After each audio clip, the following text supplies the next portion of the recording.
Selamat datang di video terbaru saya. Video ini merupakan bagian dari video series yang berdiskusi soal berbagai topik seputar teknologi blockchain dan aset kripto. Video ini diproduksi bekerja sama dengan Akademi Kripto. Nah, seperti biasa sebelum kita masuk ke pokok bahasan di dalam video ini, kita akan baca dulu halaman disclaimer.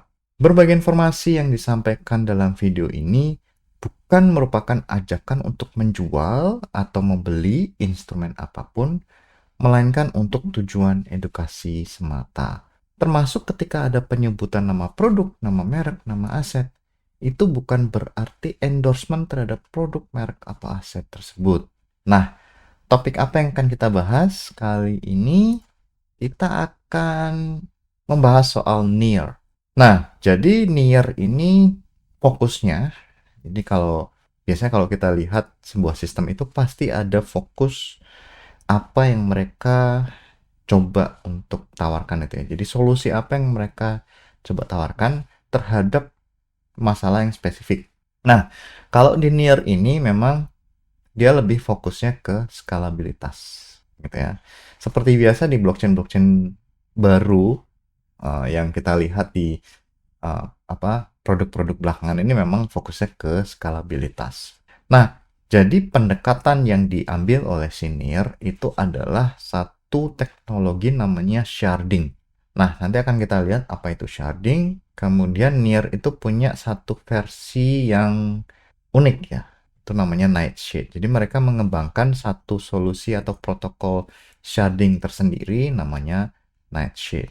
Nanti akan kita lihat apa perbedaan antara sharding di dalam Ethereum dan di NIR. Kalau sharding mungkin Anda mendengar sharding itu dulu awalnya dari Ethereum. Tetapi ternyata di NIR itu juga mengembangkan satu protokol yang terpisah ya dibandingkan dengan Ethereum, namanya si Nightshade tadi. Nanti akan kita pelajari bagaimana cara kerja sharding yang ada di NIR ya. Kemudian apa peran dari sharding itu terhadap skalabilitas.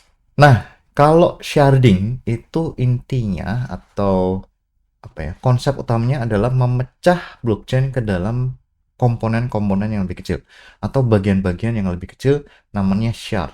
Shard itu misalnya itu diambil dari istilah kalau misalnya kita memecah batu gitu ya. Jadi misalnya ada batu bulat gitu ya, sebesar ini, kemudian kita palu, dia akan menjadi bagian lebih kecil, pecahan-pecahan batu tadi namanya shard gitu. Nanti konsepnya adalah memecah sesuatu yang besar menjadi banyak komponen atau pecahan-pecahan yang kecil. Kemudian dari pecahan-pecahan kecil itu kita bisa kalau di dalam konsep sharding tadi kita bisa menjalankan ekosistem namanya beban itu bisa dipecah ya. Ketimbang kita mengatasi satu beban yang besar, lebih baik kita mengambil yang mengatasi beban yang kecil-kecil ya, supaya skalabilitas dalam hal ini bisa ditangani dengan lebih baik. Nah, awalnya konsep sharding ini tidak muncul di blockchain, awalnya di teknologi database gitu ya. Nah, kalau diimplementasikan dalam blockchain itu tujuannya supaya blockchain itu bisa berjalan lebih cepat, kemudian lebih scale lebih bagus, lebih baik gitu ya. Kenapa? Karena setiap shard itu akan memproses sebagian dari aktivitas jaringan.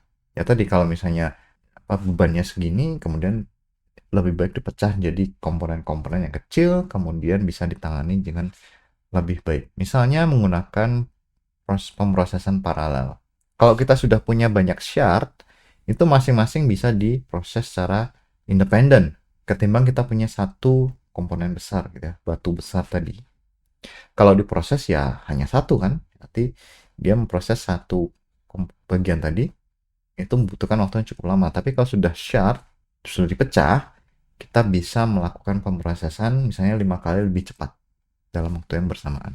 Atau dalam waktu bersamaan kita bisa memproses 5 proses atau 5 shard. Itu artinya nanti pada akhirnya kita bisa melihat bahwa blockchain ini bisa berjalan lebih cepat karena ada parallel processing.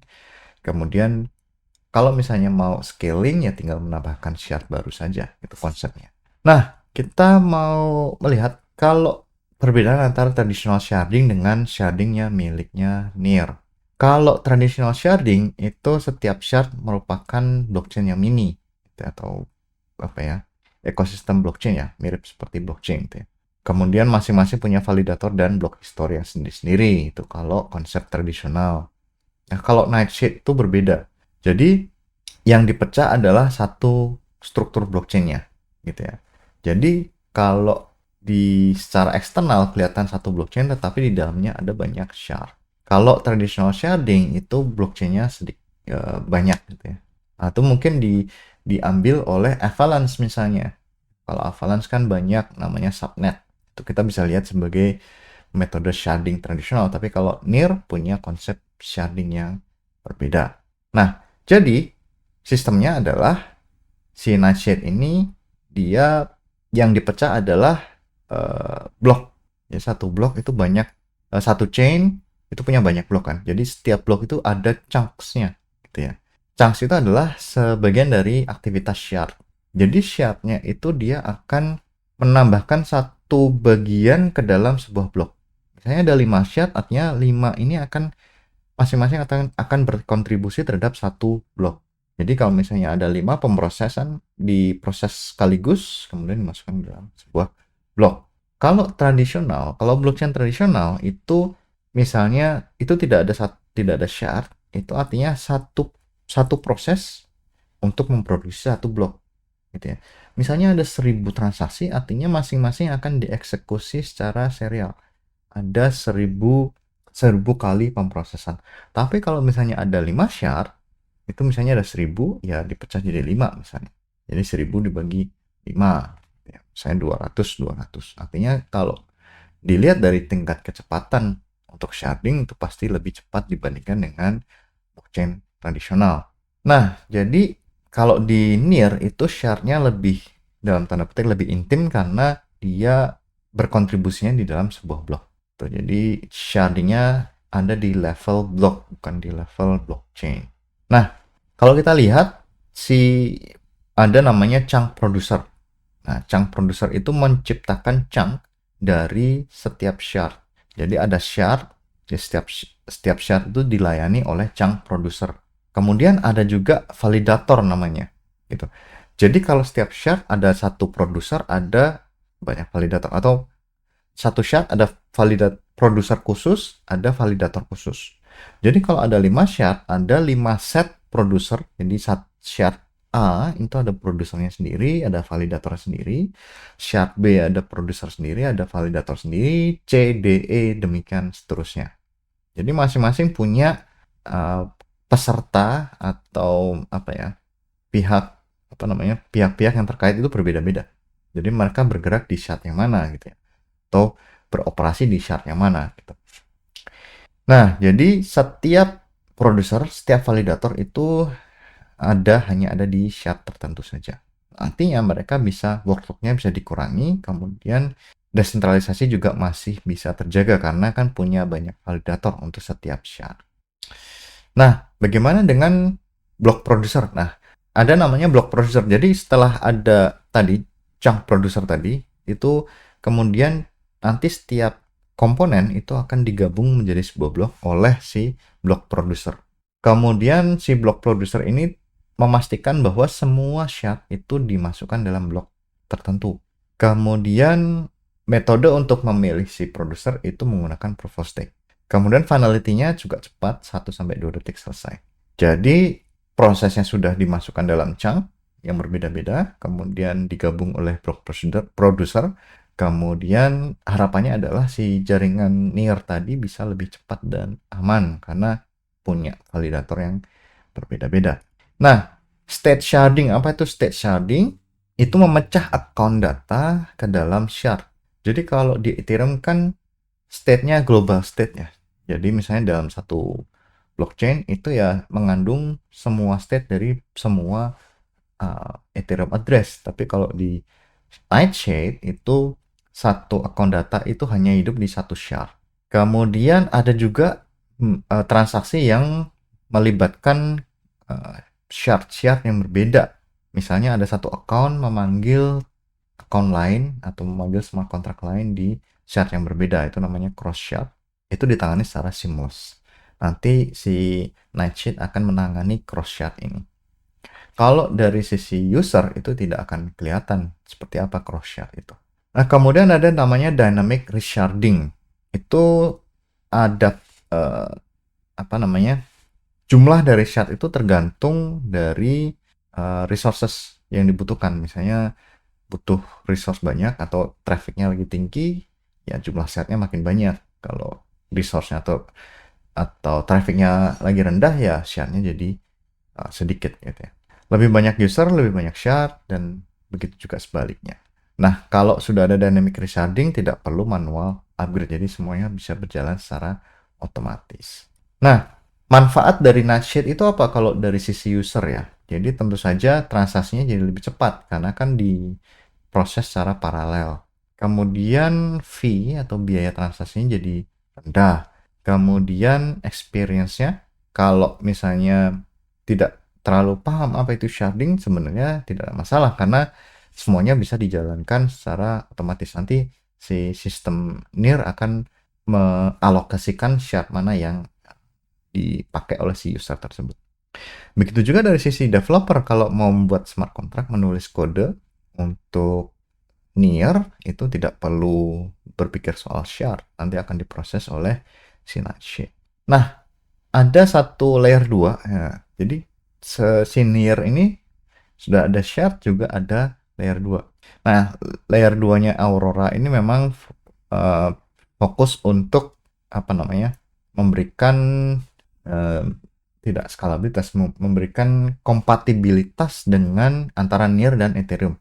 Jadi Aurora itu bisa menjalankan smart contract-nya berbasiskan EVM, karena EVM sendiri jadi salah satu yang paling populer kan.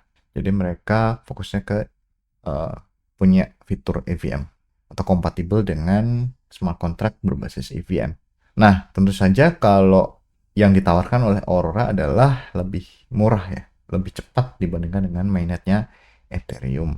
Kemudian kalau kita mau bandingkan antara Nightshade dengan solusi yang lain, misalnya Ethereum, yang tadinya idenya adalah sharding, sekarang mereka berubah menjadi dunk sharding atau proto dunk sharding. Jadi si Ethereum sekarang memberi dukungan terhadap layer 2 sebagai satu solusi untuk skalabilitas, tetapi yang dilakukan oleh mainnet adalah mereka menyediakan data storage yang lebih cepat, namanya block gitu ya. Jadi sebenarnya dia tidak terlalu, bukan merupakan sharding gitu ya. Jadi shardingnya ya semu gitu. Jadi yang mereka tawarkan adalah apa namanya, storage berbiaya yang murah, karena ini storage temporer. Kemudian ada Polkadot. Polkadot itu menggunakan parachain dengan shared security. Nah, parachain ini dia akan terhubung dengan relay chain yang menyediakan fitur keamanan untuk si parachain yang terhubung. Nah, kalau NIR itu lebih simple gitu ya. Jadi kelihatannya satu blockchain tapi di dalamnya ada shardingnya. Tidak ada multi-chain di dalam NIR gitu ya. Dan kita bisa bilang bahwa kalau untuk user dan developer mungkin lebih efisien ya, karena tidak melihat si shard tadi dari sisi user interface. Kalau penggunaan secara real world-nya apa? Ada beberapa aplikasi yang berjalan di atas NIR, ada Refinance, ada Minbase, ada Paras. Kemudian kompleksitasnya juga dijaga supaya hanya kompleks di internal gitu ya, atau di dalam aplikasinya, tapi tidak sampai ke usernya. Jadi user tidak perlu memilih di shard mana, atau user tidak perlu memilih di blockchain mana, karena kelihatannya di NIR kan blockchainnya hanya satu. Kemudian kalau ada spike di jaringan itu bisa ditangani misalnya dengan dynamic sharding tadi. Kemudian aplikasi bisa diluncurkan seperti biasa ya, tidak perlu macam-macam memilih blockchain apa, atau bahkan tidak perlu meluncurkan layer 2 sendiri. Nah, summary, kita sudah berdiskusi sedikit soal sharding, beberapa metode atau tipe-tipe sharding yang ada, termasuk Nightshade yang ada di NIR, satu chain tapi chunks-nya banyak yang digabungkan ke dalam sebuah blok. Kemudian desain dari Nightshade tadi memberikan metode desentralisasi, kemudian parallel processing juga ada di dalam Nightshade. gitu ya. Kemudian ada dynamic resharding, itu untuk memastikan bahwa kalau misalnya ada kebutuhan yang tinggi itu bisa difasilitasi. Nah, sampai di sini video kita kali ini, sampai jumpa di video berikutnya. Terima kasih.